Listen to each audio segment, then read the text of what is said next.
All right. All right. Oh.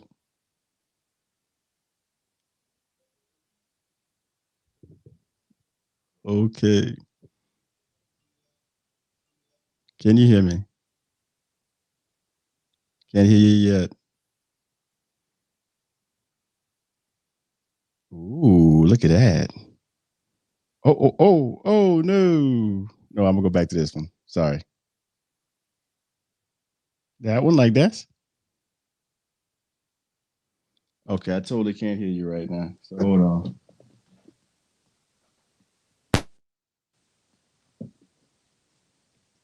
Go ahead, say something. And if I can't hear you in one more second, I'm just gonna go ahead on and cancel it out. Yeah. Can't hear you at all. So I'm gonna unplug this. Now I should be able to hear you. Still can't.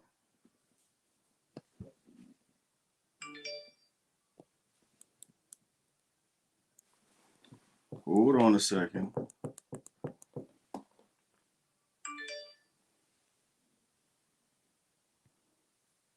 Oh. There we go. There we go. Wow. Okay, what? We got this. We got this. You gotta do better on this, yo. We'll wait for everyone to jump on you. We're You know what it is, though. Hold on, let me turn this on now since I think I was muted. thought it was on my end. No. I'm getting a little bit of feedback from myself, though, I can hear on your end. I don't hear it at all. Okay, I'll try to ignore it. Yeah, it's the reception thing again, I think. Reception thing again. So how are you feeling? Good. I'm here with my tea and my questions, and we're gonna dive into asking the question. Okay. Yes. All right. For anyone who's joining us, we've been on calls pretty much all day. So we're just getting back into it from a quick little break, and today we're going to talk about repressed emotions. This wild hair figured out. There we go. Okay, I'm trying to figure out this head situation. We're very professional today, everybody. Yes, we are. That's okay. This is a casual and authentic conversation. I'm gonna already get more in here. So that's what I'm talking about. Wait a second. Yeah, you tell the people what we're doing real quick while I grab something. Hold on. Okay. Hey, everybody. We are a few minutes into this live, and it's going really well so far. But thank you for being here. If you are watching us live, feel free to comment and say hello. And feel free to drop any questions that you have as we are going through our show today. I have questions. The topic today is repressed emotions. And this is something that I haven't really thought a lot about. And I am going to ask Harry, what are repressed emotions? And we're going to dive into kind of some of the details between what are repressed versus suppressed emotions, some limiting beliefs around that, and then steps that you can take to actually deal with that. Do you want to give a disclaimer before we dive into this? Yeah, no therapeutic advice whatsoever. We're not giving any therapeutic advice. It's just a dialogue between friends here. And if you hear any advice, it's bad advice. Yeah. I'm functioning under the School of Outliers disclaimer right here. All right. So the first thing I want to dive into is just kind of getting on the same page about what emotions actually are. So from my understanding, emotions basically, it's like signals that we get in our body that kind of like tell us what frequency we're at, or I don't know. Can you explain this to me? Yes. Because I know that I feel emotions, but what does it mean? And yeah, let's dive into that. Since we in the Wonderland now, I'm gonna explain to you my understanding, and is exactly the same as yours, which is it's resonating. We're interpreting situations, and then it's producing an emotional experience based off of that interpretation, not the details now, which the model that we have, which is learn shit, that actually goes through that. And it's actually like a shortcut to sort of kind of understanding what those shadows are, in the background as well. So emotions is basically energy and emotion, in motion, energy in motion. That's what emotions are. And so we're talking about repressed emotions, of course. We're talking about trapped energy. But I also wanted to say, and I forgot to ask you about this. Let's talk about, because this ties into inner work or shadow work, and what happened with Travis Scott. So if you wanted to bring that in, I'm totally, you just ask a question. Yeah, I'm cool with it. But yeah, I think this, like, we were previously having a conversation around this, and I was kind of explaining to Harry what my response was to the whole situation that happened at Astroworld really recently, where unfortunately now 9 people have passed away from basically the result of being trampled or crushed by a very large audience. There's a situation where people weren't able to move freely and escape, and then the show kind of continued for long past when the police considered it a mass casualty event. So there's a lot being thrown around in terms of, like, whose fault is it, who should be responsible, how to move forward given the situation. And personally, for me, like, I've been a concert goer and a music lover for a long time, and it was, yeah, it definitely had a strong emotional response, even though I am not personally affected by this. Just knowing that people went to go have a good time at a show and then this situation happened was really unfortunate. So, yeah. And you said something that's important. You said you were not personally impacted by it. And we're talking about a subjective human experience, right? Yeah. And so, but yet and still, you're still impacted by it emotionally. Yeah. The energy. Yeah, the energy and of my that. attention is going to that. There's energy, there's attention when I see, updates and things on my newsfeed and things like that. I'm drawn to that. So obviously, yes, it's, taking some of that attention and energy. So again, attention, wherever attention goes, energy flows. So what is the goal of that then? What is the point of the experiencing of the energy that you would feel even being disconnected, which also understand that separateness is an illusion, which is why we still have empathy and we're able to connect with people, even though we're not in our subjective human experience, not physically present, we still can connect, absolutely. which represents that unity among all of us. But what do you think we do with that, in regards to like inner work, shadow work, how could inner work deal with this issue?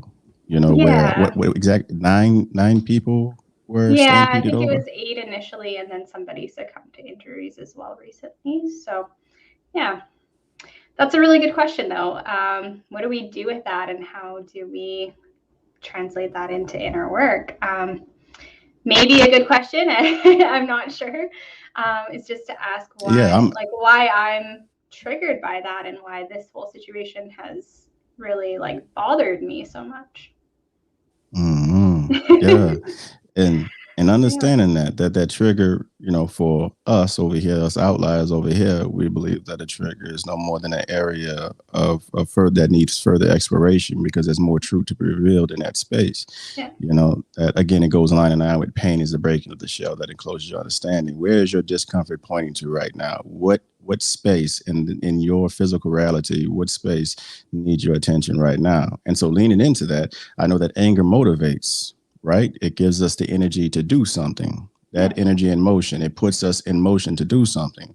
So then the question is, what do we do in that space? And again, tying it to inner work, what do we do in that space? So the first thing I typically do is whatever our impulse is to do, know that ain't the answer. So my impulse would be to blame, to see, like, speculate, like, okay, well, is it Travis Scott's fault? Is it the concert organizer's fault? Yeah, like, why did this happen? Who's responsible for it? And how can we make sure that that's not happening again? So who is responsible? Well, we talked about this a little bit before this show. everybody is responsible. And it doesn't matter, actually. It doesn't matter who is responsible. And who has, not who's to blame, Yeah. but who has claim and or investment in this situation. There's a difference. Again, we could be using the same words, but we're reading from different dictionaries. So I know a lot of our first impulse is to blame. Yeah, and when you say responsibility, I think like whose fault, which are very different things. So thank you for catching that. Yes. Yes, which is why you responded with no one's to blame. Yeah. Because we know what that is, trying to find someone to target our, our energy towards. But so who's to blame? And you said all of us, but why say all of us? Oh, I don't know. See, now I'm asking the questions. I'm over here asking questions. My bad. I switched it up on you. This is the other way around. Well, I don't know. I mean, I guess my thought on that is who is responsible would be those who are perpetuating the culture and the environment of that resulted in what happened. I don't know. This is we're getting really deep already. So I'm curious to hear as well if anybody else has their I'd love to know other people's initial thoughts and reactions and what they think about this as well, if this is something that you're aware of. Yeah. And so I do agree that no one's to blame, but then everyone's to blame at the same time. And so, multiple truths can exist, even though they appear opposing. Multiple truths can exist at the same time. We have to expand our awareness beyond the 2 or 3 dimensional thinking that we're used to. And so, how is no one to blame, but everyone to blame? Well, there were a lot of volitional choices that were made up to that point. And again, before the whole hazing and whatever of don't blame the victim. If there's one victim, then all of us are victim. If there are perpetrators, then all of us are the perpetrator, period. And so when you do the inner work, for me, it's about perspective switching. So if I look at the perspective opposite the angle, my impulse angle, which is to say, maybe Travis Scott is to blame. Doesn't he have a history of like violent or whatever? Can you tell me more? I don't know anything about him. I'm gonna watch him. I'm not a personal fan, not my style or scene. But from what I read, there was at least one other incident that he's been charged for at a concert a few years ago, which I believe was inciting a riot. And his shows are really known to be very, very high energy. Might not even be the word for it, but that environment. So, and just to give some context, I am a punk and rock and hip hop fan, and I have been to some shows that have mosh pits, and I've been involved in that, and it's not. I think it's a bit of a different environment where what bothered me about it too is like my experience of concerts and being in an environment where people, again, it's like a high energy environment, but people are always like watching out for each other and taking care of each other. And if somebody falls, you pick them up and get them out of there and stuff. So it was just like, I think that's again why it like bothered me so much, is like, how could so many people be in one environment and yet so few are actually able to do anything? And those that tried to do something were ignored, and things played out the way that it did. So so were able but chose not to. Mm-hmm. A lot of people chose not to do anything about children being stampeded over. Again, it's easy to blame one person, Travis Scott. But it's not in the space of blaming as much as it is to understand the investment that we have to make in each other, such as if he has a history of causing stampedes at his concert, why would children be there to begin with? And again, this is not blaming the victim at all. Or if you're going to allow your child to go, why not send them with some NFL gear on? And I'm not trying to make light of it, I'm saying, but the number one thing we have to protect is our head. So at least, bring a helmet if you know that he has this history of causing these stampedes or whatever violence at the concerts. And again, I'm no fan. I don't know anything about him. So, but yeah, when you look at that from that perspective, see, you could take down Travis Scott and another Travis Scott would come right back up because Travis Scott wouldn't exist without us. It's Yeah. us. We created Travis Scott. Now Travis Scott is his own individual now, So let me get on that before you get on a bebop mix and start, talking about the Nocturnal Therapist you heard about. But no, ain't nothing against him. He is his own person. He has his own path. But we created that because who's fueling these concerts? Yeah, we've given him, the collective, given him the platform to do that and have, over time, like, this is the acceptable thing at his concerts. People are well aware that they are that high energy and potentially can be violent environments. So, if that wasn't the case, then if everybody was not okay with that, then he wouldn't exist. So, or a very if small, a small group of people. And this is where I say accountability and investment is made, because if my child, is this is just me. If I know my child is going to a concert like this, A, I'm gonna try to stop them from going, and B, if I cannot influence them from going, because I'm not going to strong arm them. If I can't influence them from going, I'll ask them to protect themselves and to be mindful and aware. Just that dialogue by itself, because at most times all you can do is inoculate a person with truth and hope that they develop the immunity to understand when they need to get out of a situation, right? And so in that situation, last ditch effort, all I do is hit them with the truth and let them choose their path. But I'm doing something, and if the something is, I didn't even know that they were going to that concert. Well, if my child is my responsibility, why do I not know that they were going to a concert? That also presents a different issue. And again, I'm not blaming the parents either. This is not blame on the parents, but there's a community of people. There are people that were at the concert.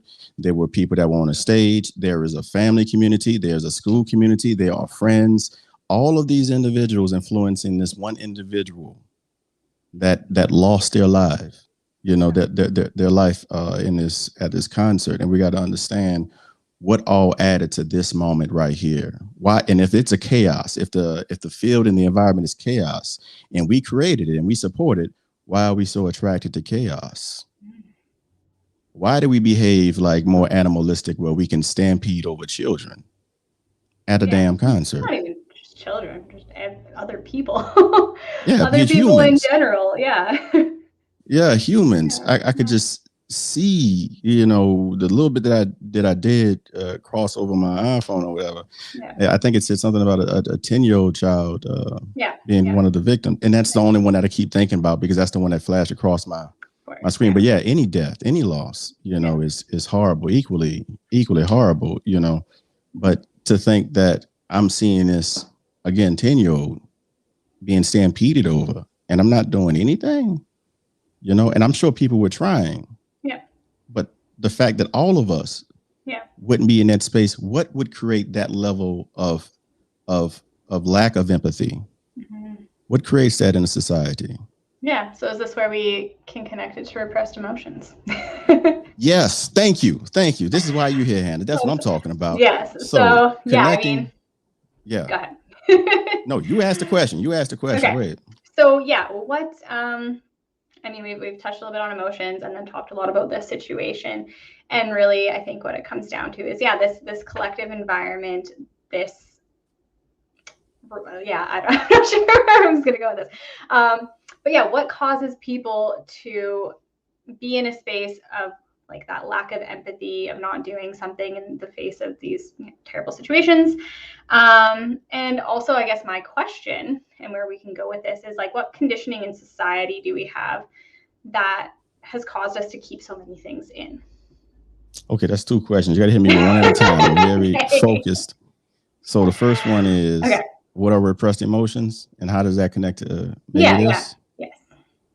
Okay, repressed emotions. Again, we could be reading, we could be saying the same thing, but be reading from different dictionaries. So let's get on the same dictionary first. When you look up the origin of repression or repress, it comes around the 14th century, which means to put down, to restrain, to hold back, to cover. So when we repress, this is what's going on. The emotion, again, energy and motion. So this energy that is supposed to flow through you instead becomes trapped because you repress it. Why would we repress this? Why do we have repressed emotions? Because there is something in our environment, something that we've learned inherently, such as, you may have been taught via your family unit that, based off of watching your parents, they didn't show any affection towards each other. They didn't show emotions towards each other. You may have grew up in a violent household, but even if you didn't grow up there, if your family unit did not show affection, did not teach you how to be emotionally intelligent, then you're more inclined to not know what to do with that energy and motion when it hits you, because you don't even know what that is. You can't even use a word to even describe the emotion. Ergo, it's I feel tired, I feel fatigued, I feel physical states of beingness. But what about the psychological state? So repressed emotions represent these experiences that causes discomfort for us or pain, that represent some part in our timeline where we were being our authentic selves, and it was harm was caused in that space. And usually that harm is a loss of agency in that space where we felt like we didn't have any control over anything. Right. Regardless of the situation, this loss of control is intimately tied also with trauma being an attachment betrayal as well, because it's typically somebody close to us. You have to be close enough to cause that level of pain.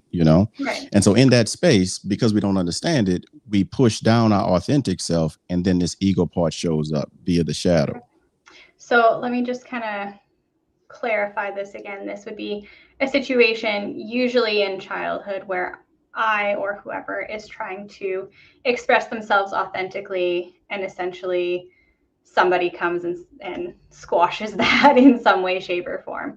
Whether it's I'm trying to, speak up, and it's no, you're supposed to be just quiet and sit in the corner, don't speak unless spoken to, or let me think of a relevant example. So maybe it's something like being smart, or what maybe some would consider bossy in a leadership position, and having that be taken into a negative context. Don't be so bossy, that kind of thing. Is that where we're going? It's the parts of us, if we consider our parts being a tribe, Yeah. it's the parts of us that have been rejected Right. from the outside world. And so then So the our other family truth members being come in. rejected, basically. Or I'm our sorry, say authentic, again. I'm sorry, our like authentic true selves being rejected. And then we take that and we create a story out of it, or a belief. Yeah, so let's just I like things in formulas. So for me, the formula, the way I like to understand it is, experiences of rejection then lead to feelings of dejection, which then lead to us seeking out protection. So these experiences of rejection then lead to these feelings of being dejected or dejection, which then leads to parts of us seeking out protection. And then these shadow parts come up to protect our true self, because we said this part of us is unworthy, clearly, to be presented by other people based off of this interaction. And what that looks like on a practical level, it may be something as simple as you singing in the shower, and all of a sudden you singing your favorite song, and your parent comes by and say, boy or girl, if you don't shut up, y'all, if you don't shut up, you sound horrible, and you just envisioning yourself being on that stage trying out, for American Idol or whatever, Yeah.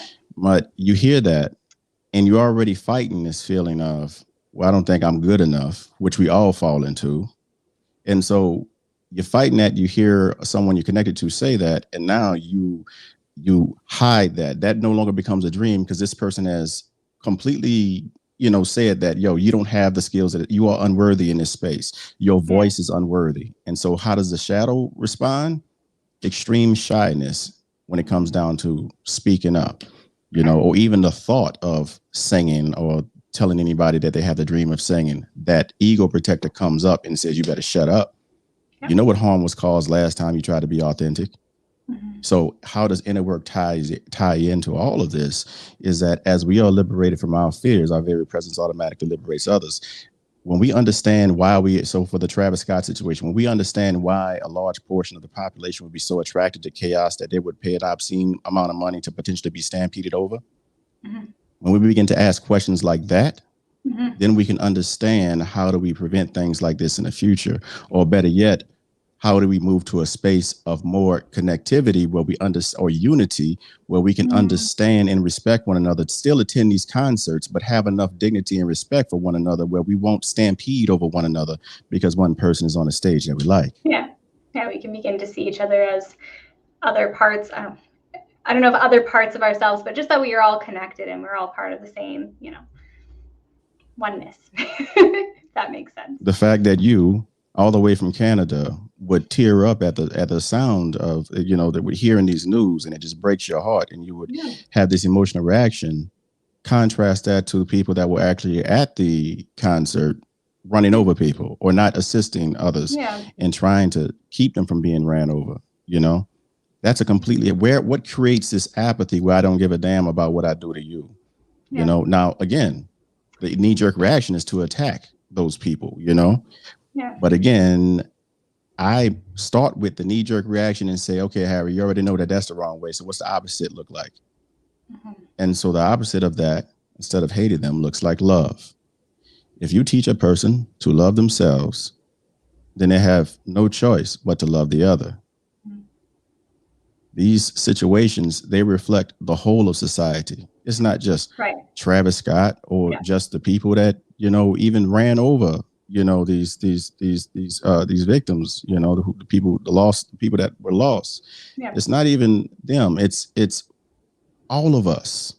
How do we contribute to this, to the point to where people would be addicted to this level of chaos? What part of this represents this large population of people, and why? Okay. That kind of ties into my next question, because you mentioned that this like repressed emotions often result from people that we're close to basically shitting on us when we're young.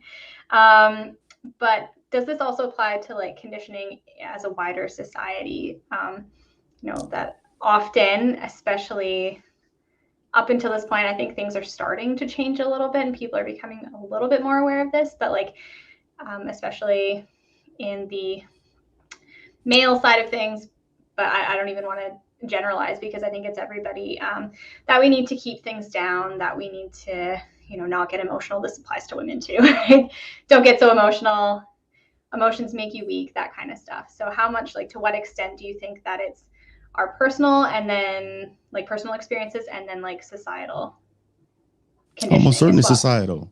It's nurture and nature. It's all of the above. When you look at Rothenbrenner's ecological systems theory, it started out with the individual, then the family unit, and then the meso family unit, and then outside, and it goes further and further. So when you have a culture that says put down your emotions, and it's said both ways to men and women in different ways, well, that emotion then becomes trapped, and these repressed emotions then create ego parts, and now you got a psychopath on your hands just because the person is afraid to cry. No.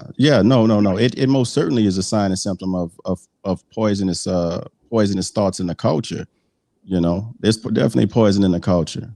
Suppressing emotions, we don't even know what to do with our emotions. The fact that adults can't even use emotions to describe what it is that they feel states the dire need for intelligence when it comes, emotional intelligence and understanding when it comes down to mental health and wellness. How are you going to teach your child if you can't even name your own emotion?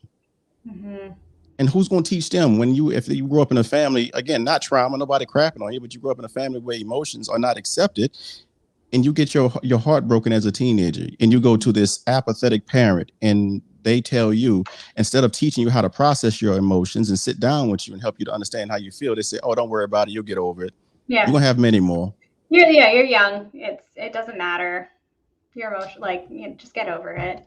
And I mean, that happens through our whole lives. I think even a lot of parenting styles are, again, beginning to get a little bit more aware of this, but I think it's still quite a minority where, rather than, again, telling kids, well, just get up and, why are you upset? Stop crying. Like, when we actually can ask them what's going on, because kids, I think, I don't know, but they don't have the same ability to express and process their emotions. Am I correct in saying that? Especially when they're at that toddler age, like where it's all coming up. And by us having that awareness of like, one, it's okay, and we do need to teach kids to be able to deal with these things in a healthy way. That's going to make them more resilient and better people as they grow up and able to actually, deal with these kinds of things. Yes. And if we want that, we have to, because it has to be consistent, right? Yeah. Everything we do is a practice, and everything we practice, we become. The family unit can be teaching a child to be emotionally intelligent, but Mhm. the fact that the institutions don't Yes. teach them the same, and then Okay. they're going to be encountering other Right. emotionally unintelligent children.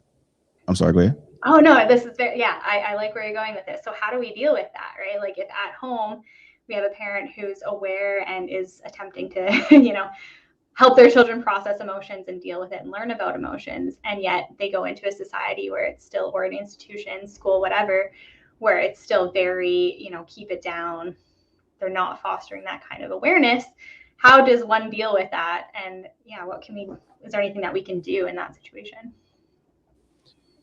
In these situations, and you may find a wiser response from someone else, but my truth right now, or my understanding right now is that you inoculate people with the truth. That's the best that you can Mm-hmm. do. If I lived in a war zone and my children still had to go to school, and I didn't know whether what was going to be bombed or whatever, I would still take that into consideration and teach my children, hey, watch out. You need to look out for this. No, it's an unfortunate conversation that I would have to have, but it's still a conversation that needs to be had.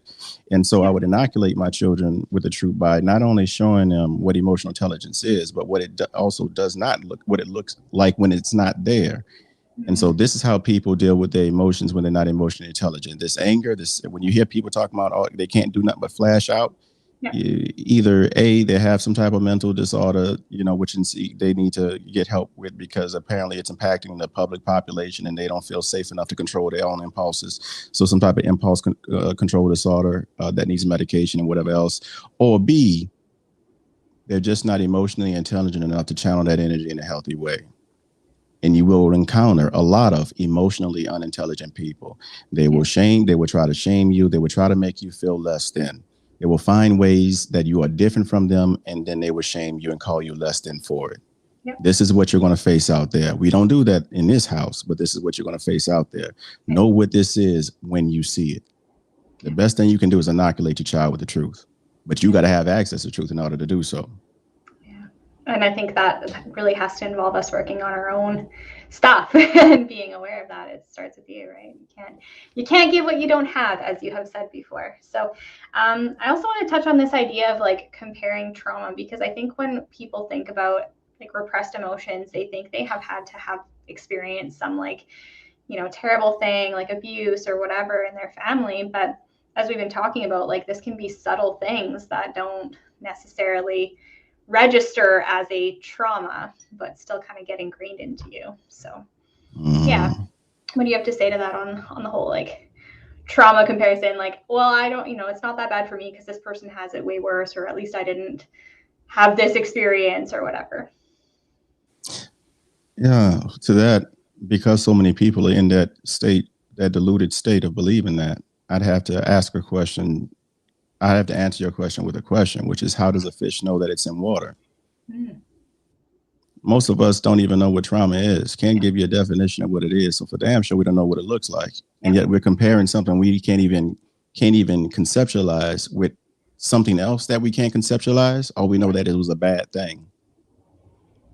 This was bad. This is a horrible situation. Yeah. But if you don't understand the ramification of that situation, if you don't understand the ramifications of your own situation, then for sure you can't conceive or understand what the ramifications of this trauma over here is. Yeah. The more that you understand yourself, but every trauma is equal, every pain is equal, because if somebody came and punched me, they punched me. I feel that pain. I'm not going to say, oh, okay, well, they didn't slug him over there as hard as they slugged me. Yeah, No, at least I no. didn't get knocked out. Like, no. Exactly. No, Yeah. my pain is my pain, and my pain is there for a reason. It's personal because it's for Yeah. me. Yeah. So what will I do with that pain is the question. What message is here? What is my truth in this space? Yeah. So we, like you said, we often don't recognize our own trauma or really understand what that is. How do we know when we are experiencing these repressed emotions and when we need to deal with it? Like, does that come across as physical symptoms? Obviously, like internal psychological symptoms. What does that look like if I'm not really aware That of that trauma or experience? So this is why I say shadow work is for everybody. but only a few will actually step into that space of courage to actually do the inner work. Yeah. But it looks like people not knowing how to describe their emotions. It looks like you asking a person how they feel and they say, I don't know. It looks like you all of a sudden becoming tearful or extremely depressed without anything happening whatsoever. And you're trying to figure out why. It looks like you becoming or keeping chronic anxiety in your body, which is the bodily experience of fear. Always anxious, and you have no idea why you're anxious. Yeah. You know, these I don't know places that we have about self. How is it that I don't know what's going on with me? These I don't knows represents, for me, most times it represents repressed emotions. And again, in a culture where you are told to suppress and repress indirectly via the And in messages. different ways, like you said, like for women, it's often, like, oh, don't be so dramatic. And for men, it's often, don't be so weak. Like it's, comes across in different ways, but it's the same thing. And it also looks like us targeting and wanting to stone somebody because when these repressed emotions, when we repress these emotions and we have the opportunity to attack somebody, Yeah. oh, we take advantage of that. Typically, the unaware definitely takes advantage of that and spews the hate onto that, projects the hate because it has to go somewhere. Yep. And so when that opportunity comes, we slay the other based off of not off of what they did, but based off of all the pain and anger we've been carrying around, the resentment that we've been carrying on, not even for them, but for typically family members and close friends. But we don't want to tell them anything because they're family members and close friends. And so we hold that on and wait till we meet the next stranger that represents them and we project that hatred onto them. Yeah. You deal with it, stranger. You deal with it, Travis Scott, even though I never spoke to you, never shook your hand, we would never did anything for you. But you take my anger, you take my hatred. You who stampeded over the children, y'all take my hatred. Like that doesn't solve anything. All it does is create more division and more pain. Hate cannot dispel hate. Only love can do that. Darkness is not the absence of light. It is not the opposite of light. It is the absence of light. Wherever light is, darkness must flee. So in this situation that triggers us and wants us, the impulse reaction is to slay somebody. Yeah.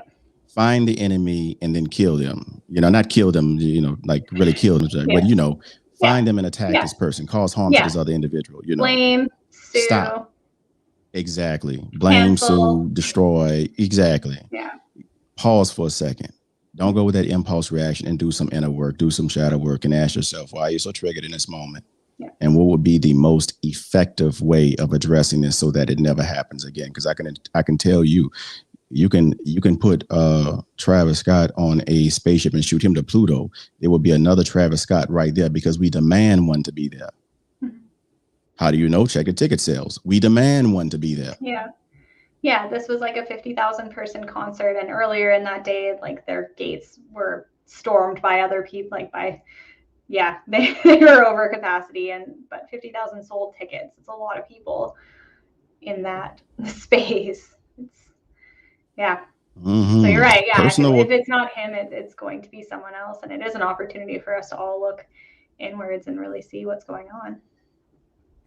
Exactly. And hold personal, to get the personal, personal accountability is so important, not in that you shame yourself, but that you accept the truth of what's going on. Radical acceptance, moving to a space of not judging yourself, but accepting the truth.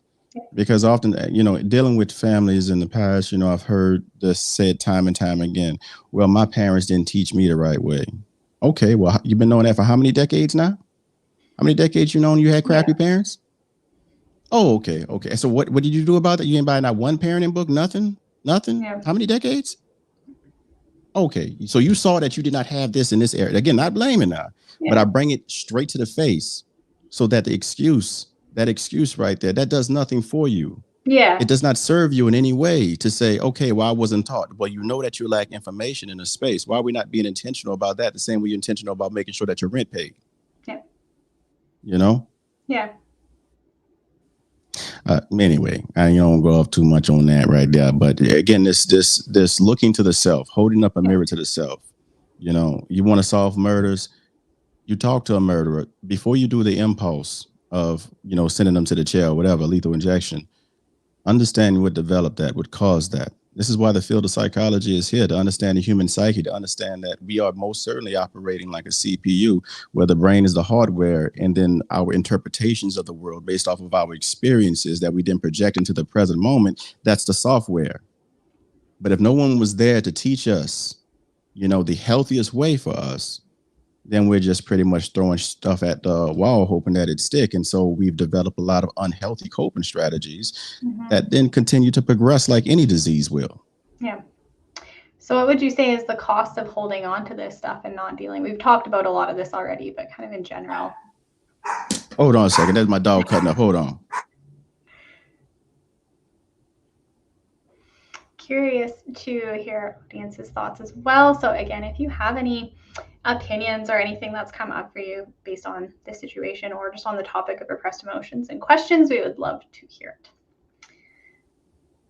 Oh man. Every time I do a show, man, she's waiting for a moment. She's like, oh, he flowing, bark, bark, bark. I'm gonna show you.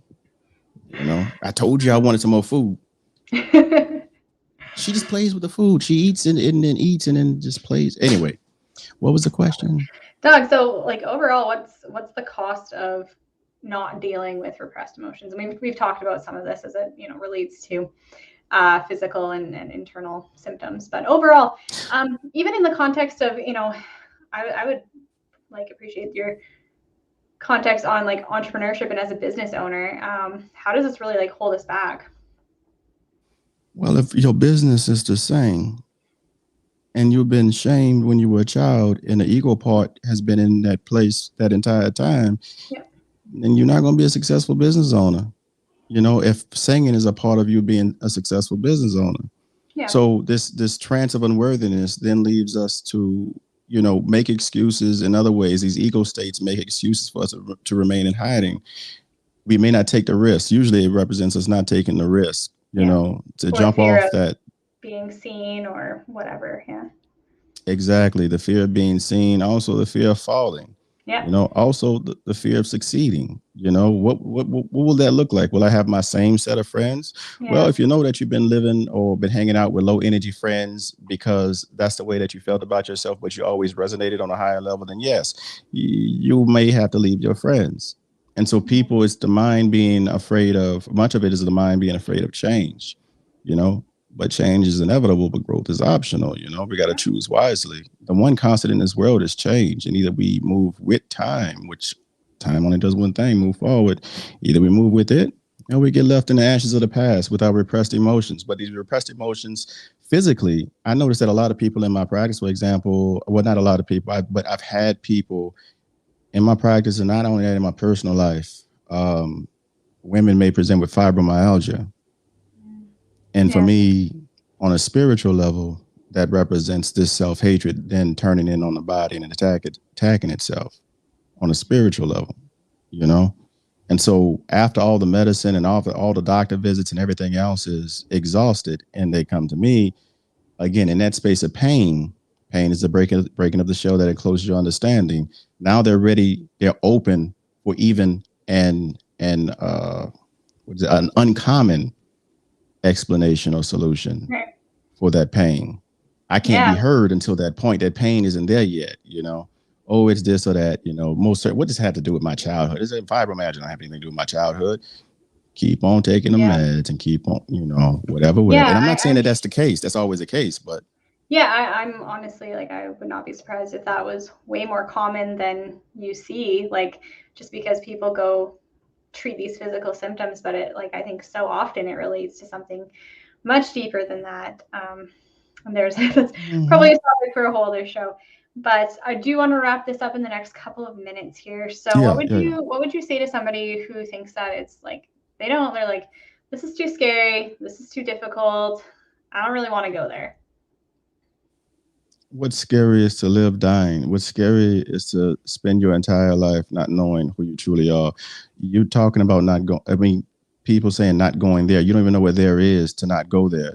So even the there that you're talking about is some illusion that your mind conjured up to scare yourself. You're not going back to the past. This isn't, Back to the Future. So you're not going back to the past. So exactly, what is there first off, and then Yep. are you operating in fear or are you operating in love? Because fear is false evidence appearing real. Danger is a reality, but fear a choice. And fear will get you exactly what you already have and more of it, you know. So are you operating in fear and love? Because you're operating out of fear or saying if I'm a space of fear, then you've already lost a battle. You've already said that I'm unworthy, I'm not good enough, I'm not strong enough, there's something I lack in order to do this. You need to make a new I am statement and say, no, this may have occurred and I may have to dive into some things or whatever. I may have to face some fears, some demons, you know, some repressed emotions, but I know that I'm stronger than this, that this can't defeat me because the I am that I am is bigger than all of this because I've already survived it. Yeah. I'm older now, I'm more mature now, I'm wiser now, Mm-hmm. you know. And you were talking about impacts, other impacts that could happen based off of repressed emotions is the inability to be intimate with the other, to actually be vulnerable. Yeah. I said it in the Yeah, it affects podcast our before. relationships majorly for sure when we can't even really like dive that deep into who we are and we're operating from this surface level and out of fear. Yeah, that affects our relationships and everything. Everything we do. I'm a naturally expressive and vulnerable person. But if you grew up in a household, if I connect, for example, let's say I'm not married, I connect with somebody who grew up in a household where their emotions weren't talked about and it was dismissed. Mm-hmm. I come and I express myself, my vulnerability. That person will either be dismissive or repulsed by it. Mm-hmm. Yeah, because they would see it as Repulsed, which that weakness or exactly, because that represents that ego state, something that they have unresolved. But again, most people don't even realize that that's an ego state. And yeah, so they stay permanently locked in that. Therefore, they're only seeing life through that one little yeah, slice. Like when you move to authenticity, your awareness expands. And so as an entrepreneur, the possibilities that you have expands exponentially. You thinking that you got to go this one route and you got to follow all these programs, you got to buy all these things and this and this and this and this. But when you start to embrace yourself, the how starts to fade a whole lot. yep, And then it's just a matter of being and doing what's authentic and whatever the day presents to you, you move in that space and then you do it. yeah, So inner work is essential to be an entrepreneur because entrepreneurs are leaders. How can you lead with no clarity? If you don't know yourself, how can you lead other people? yeah. It's gonna be really hard. It's gonna be an uphill battle until you figure that out. So, just to wrap it up with a final question, what steps would you suggest someone take to deal with repressed emotions? Where do you start? Where does someone start dealing with Let's repressed start by emotions? purchasing my ebook, healing from the inside out, doing shadow work, and Yeah, then purchasing the course that's going to come out real soon. Doing shadow work and also meditations. So understand that there's no quick fix. All right. yeah, There's no quick fix because a life of authenticity is a life of skillfully practicing living through your values. Think of the samurai. The samurai were at war, whether they were at war or whether they were at war or at peace. They got up and they did the exact same thing every yeah, single day, and that's what made them the most efficient warriors yeah. to, one of the most efficient warriors to ever exist. Same thing with yourself. You have to be that disciplined and that vigorous and Yeah. that tenacious about learning the truth about yourself. And as you And this dive is deeper in that this space, is go also ahead. because we're needing to build new neural pathways, which is not easy. Like it doesn't happen just with one thing, one quick fix. It's something that you have to do repetitively over and over and over again. And even if you think you've done the work, I can say from experience that things are so hardwired into us. It's very easy to go back unless you have that plan of approach and strategy to really, take it on and deal with it.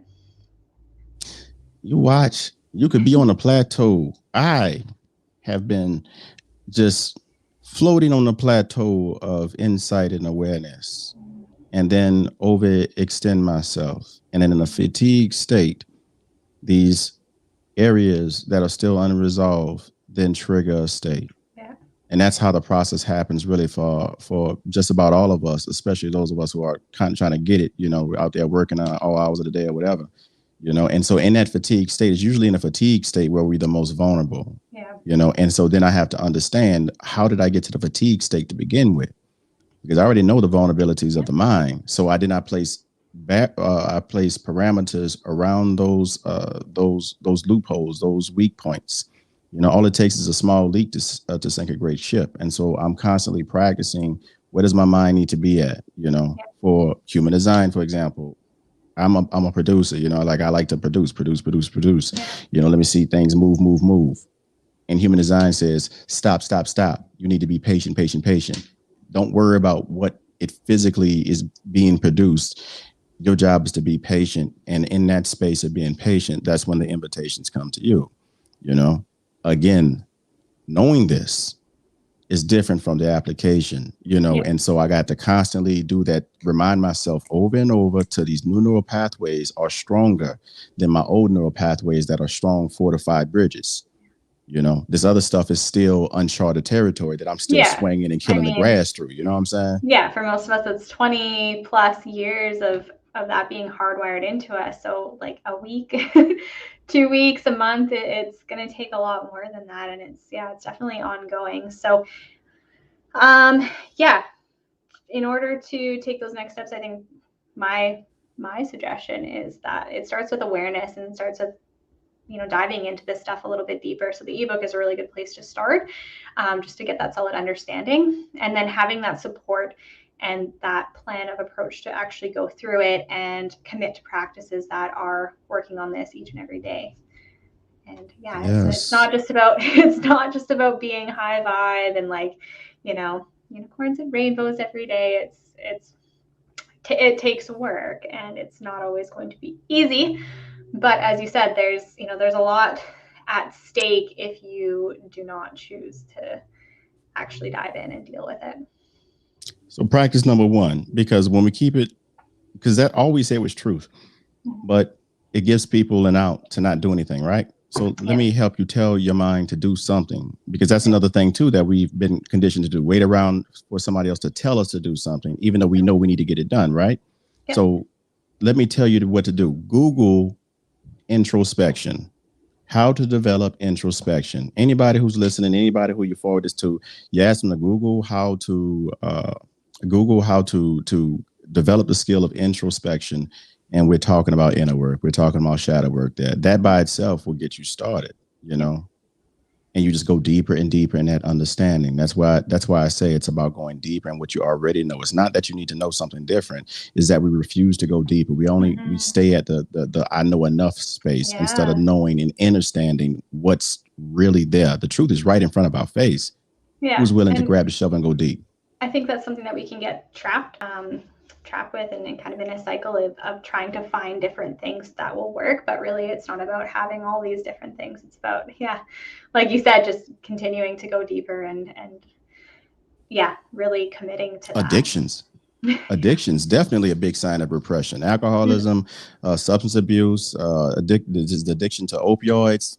You see the impact of repressed emotions throughout our society, including the stampede. So anyway. Yeah. All right. Well, and my love and respect to everybody that lost somebody. My heart, our hearts go out to everybody who lost. Clearly, we were impacted, emotionally by it enough to bring it up. So our hearts go out to y'all. Yeah, absolutely. So with that, we are going to wrap up this episode, but feel free to ask any questions about repressed emotions, anything else we talked about on this show, either comment, or you can always reach out on Facebook or Instagram with a DM. And I think we'll leave it at that for today. So thank you so much for your time, Harry, and hopefully that was insightful for people. Thank you, Hannah. Really appreciate you. No problem. All right. We'll see you next week.